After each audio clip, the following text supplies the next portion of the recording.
जी। पहला क्वेश्चन है, विद्युत परिपथ का अर्थ क्या है? इलेक्ट्रिक सर्क्यूट किसे को बोलते हैं? विद्युत परिपथ का अर्थ क्या है, मतलब क्या है? तो इस विद्युत परिपथ का अर्थ अगर आप बुक पढ़ोगे, बुक में एक लाइन आ जाएगी, है ना? वो लाइन कहाँ है?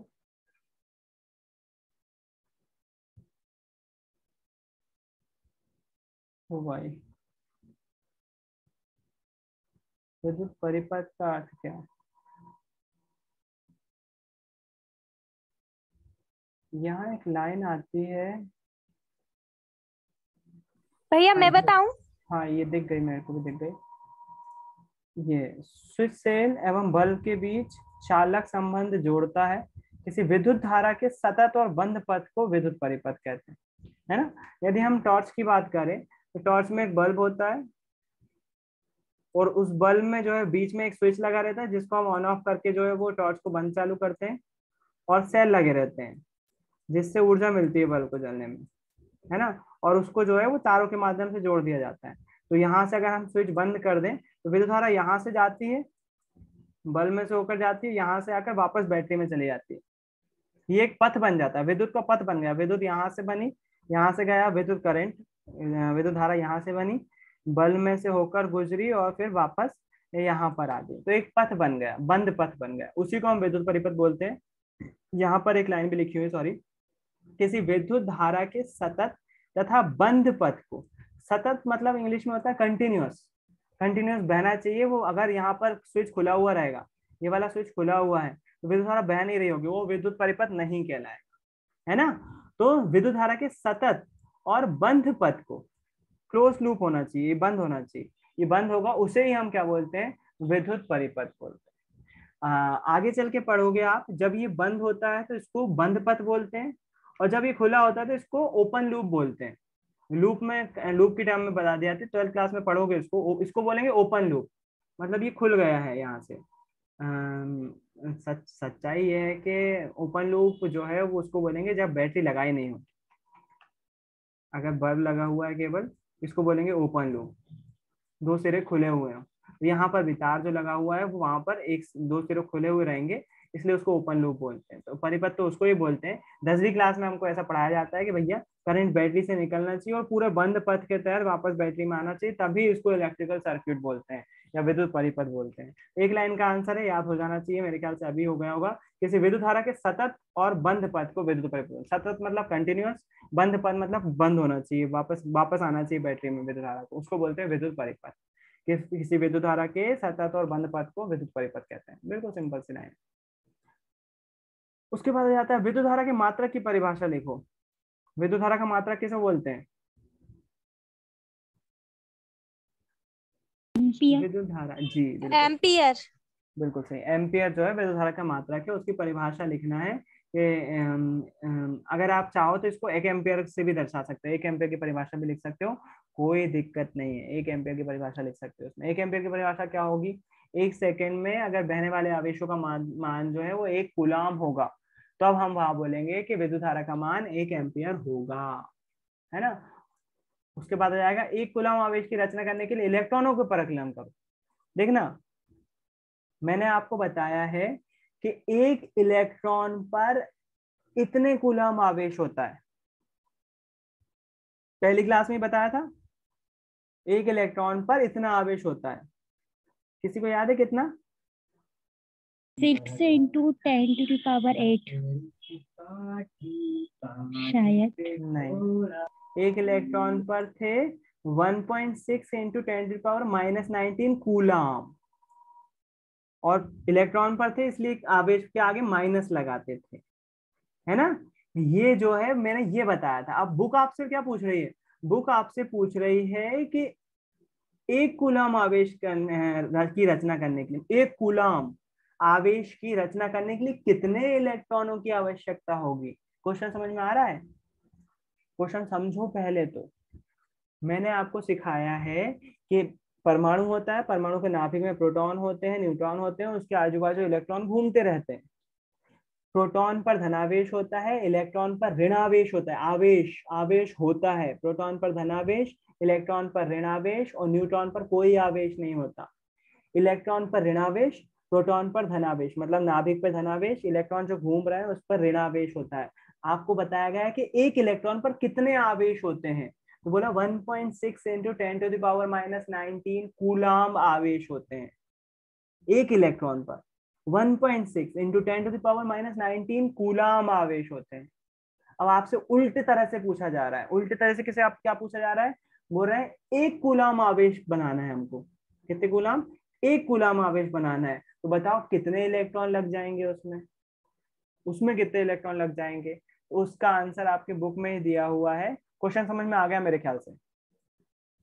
एक कूलाम आवेश में कितने हाँ भैया। इलेक्ट्रॉन होंगे, तो बोलते हैं एक कूलाम आवेश जो है वो इतने इलेक्ट्रॉन के बराबर होगा, मतलब 6 इंटू 10⁻18 इलेक्ट्रॉन आपस में इकट्ठे होंगे जब 10 की 6 गुणे 10 की 18। अगर मैं इसको लिखने जाऊं ना, 6 और फिर उसके बाद 18 जीरो, 1 2 3 4 5 6 7 8 9 10 11 12 13 14 15 16 17 18। गिनती कम पड़ जाने वाली है, 1 2 पड़ोगे तो गिनती कम पड़ जाने वाली। इतने इलेक्ट्रॉन होंगे जब आपस में इकट्ठे, हमारे पास इतने इलेक्ट्रॉन जब होंगे, और उन इलेक्ट्रॉनों पर जितना आवेश होगा, उन इलेक्ट्रॉनों पर जितना आवेश होगा वो किसके बराबर होगा, एक कूलाम आवेश के। एक कूलाम आवेश इकट्ठा करने के लिए इतने इलेक्ट्रॉन की आवश्यकता होगी, 6 इंटू 10⁻18 इलेक्ट्रॉन होगी। इतने इलेक्ट्रॉन जब इकट्ठे हो जाएंगे तब हमारे पास जो है वो एक कूलाम आवेश के बराबर आवेश उत्पन्न होगा। बात समझ में आ रहा है ना।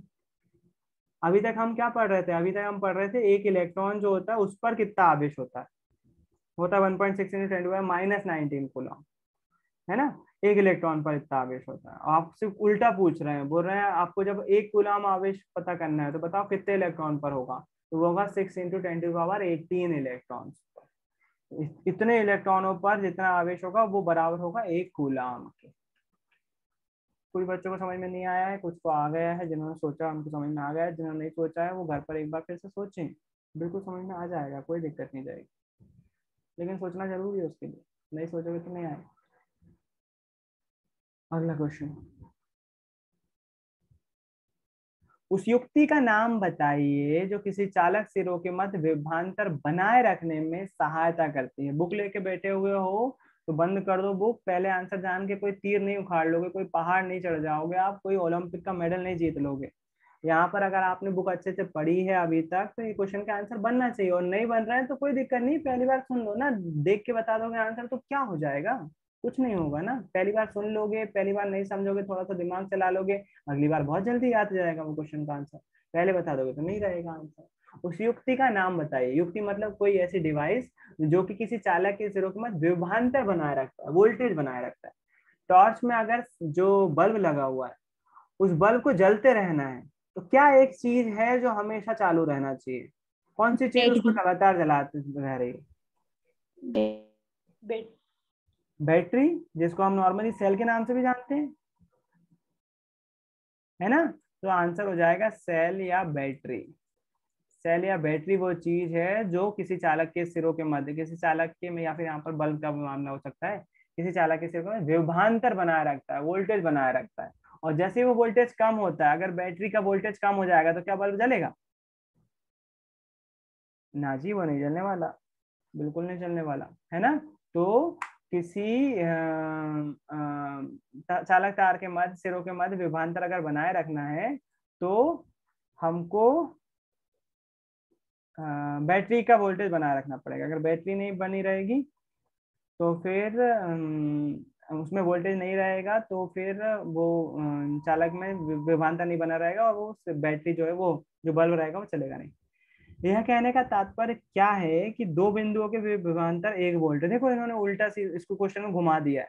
अभी तक आपसे पूछ रहे हैं 1 एम्पियर की परिभाषा बताओ, 1 हॉर्स पावर मतलब 1 वाट की पावर बताओ, ये सब चीजें पूछते थे। यहाँ पर सीधे ना पूछ के बोल रहे हैं 1 वोल्ट बताओ। कहने का मतलब क्या है कि दो बिंदुओं के बीच 1 वोल्ट विभवांतर है, मतलब बुक अपने आप को ज्यादा होशियार समझ रही है, बुक थोड़ा सा क्वेश्चन घुमा रही है। पूछा क्या है, पूछा है 1 वोल्ट की परिभाषा बताओ। 1 वोल्ट की परिभाषा काय पे डिपेंड करेगी, 1 वोल्ट की परिभाषा डिपेंड करेगी वोल्ट की परिभाषा पे। वोल्ट की परिभाषा बोलती है W/Q, V = W/Q। W क्या है? किया गया कार्य। कहाँ पर किया जाएगा? इस चार्ज पर किया जाएगा, किसी चार्ज पर किया जाएगा, किसी आवेश पर किया जाएगा। चार्ज मतलब आवेश पर किया जाएगा। क्या होगी? 1 वोल्ट बनाना है तो W का मान भी 1 होना चाहिए और Q का मान भी 1 होना चाहिए। उसके लिए हमें ये भी पता होना चाहिए कि W को काय में नापते हैं और Q को काय में नापते हैं। W को नापते हैं जूल में, Q को मापते हैं कूलाम में, है ना। तो हम बोलेंगे यदि किसी आवेश या फिर किसी आवेश 1 कूलाम आवेश, यदि 1 कूलाम आवेश को अनंत से विद्युत परिपथ में लाने में किया गया कार्य 1 जूल होगा, तब हम वहां कहेंगे कि उस बिंदु पर विभव 1 वोल्ट है। तब हम कहेंगे कि वहां उस बिंदु पर विभव 1 वोल्ट है। तो 1 वोल्ट की परिभाषा कहाँ से बनाई हमने? इसकी फॉर्मूले से बनाई। फॉर्मूले में लिखा हुआ Q क्या है? चार्ज। W क्या है? किया गया कार्य। तो 1 कूलाम आवेश को अनंत से किसी बिंदु तक लाने में किया गया कार्य 1 जूल होगा, तो हम बोलेंगे वहां पर वोल्टेज विभव, उस बिंदु पर विभव कितना होगा? 1 वोल्ट होगा, है ना। यहाँ विभव पूछा था कि विभवांतर क्वेश्चन में? विभवांतर। विभवांतर पूछा था, है ना। तो मतलब क्या है?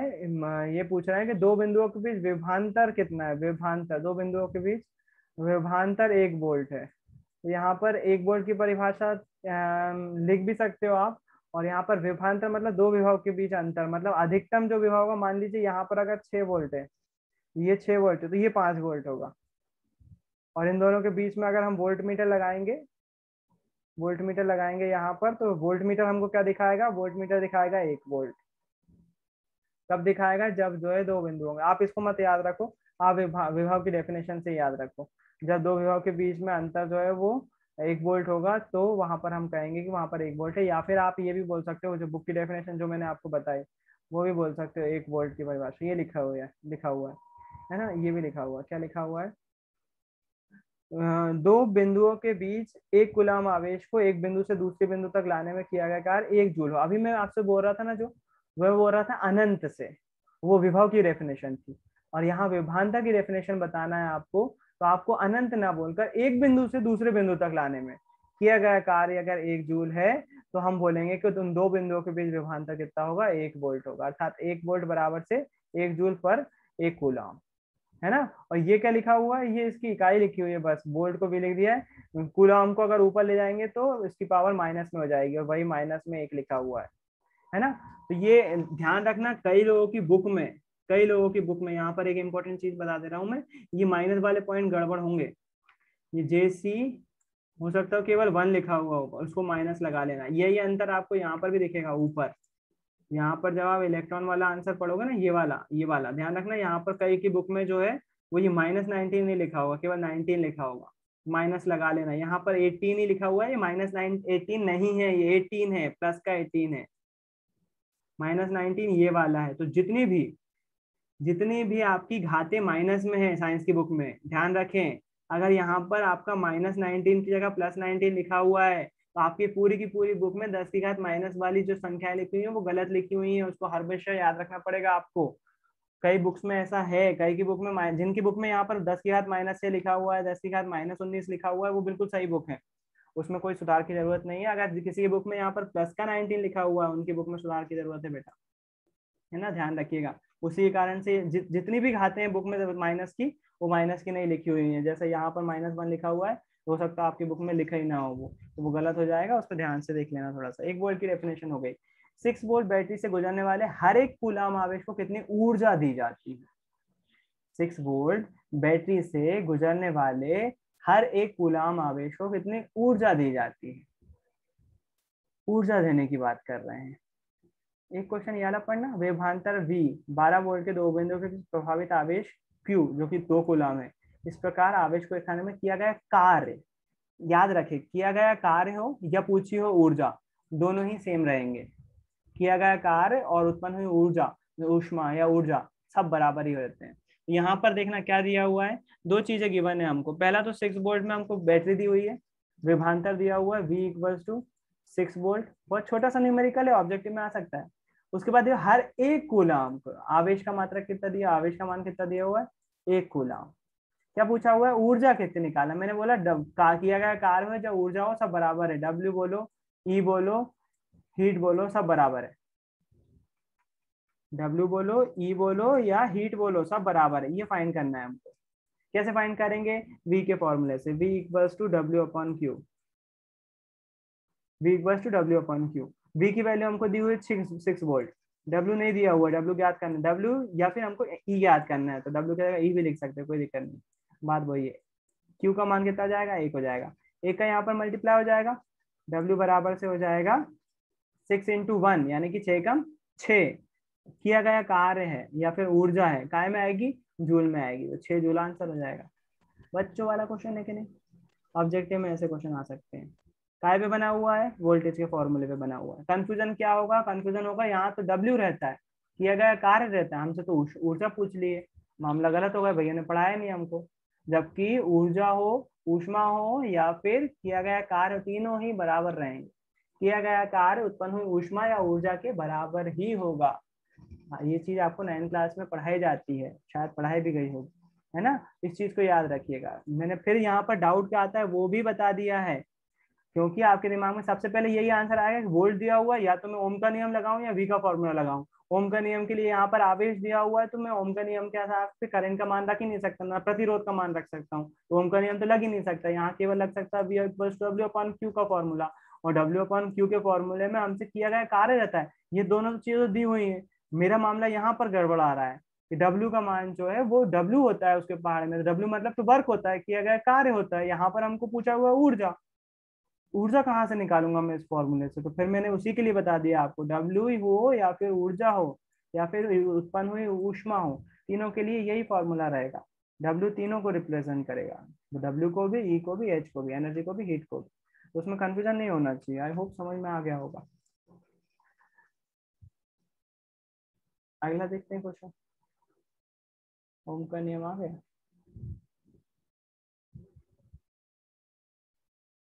अरे इसी पर आधारित क्वेश्चन होगा। किसी चालक तार का प्रतिरोध किन किन कारकों पर निर्भर करता है, बड़ी लंबी चौड़ी बात कर रही थी इस पर, है ना। सबसे पहले तो चालक तार की लंबाई पर, दूसरा उसकी चौड़ाई पर या फिर अनुप्रस्थ काट के क्षेत्रफल पर, तीसरा उसकी प्रकृति पर, किस मटेरियल से बना हुआ है पदार्थ, उस पर डिपेंड करेगा प्रतिरोध, चौथा रहेगा तापमान पर।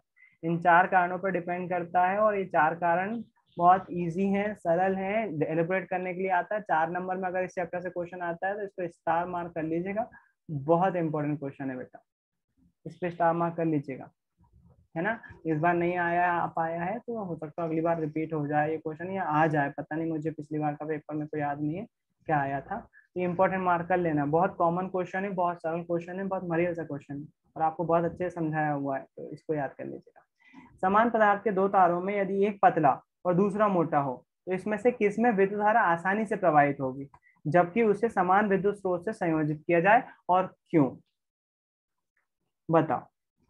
आपके पास 2 तार हैं, मोटे में भैया। बिल्कुल सही, किसी को डाउट तो नहीं है इसमें। आपके पास 2 तार हैं, एक पतला दूसरा मोटा, मोटा हल्का क्यों हो गया,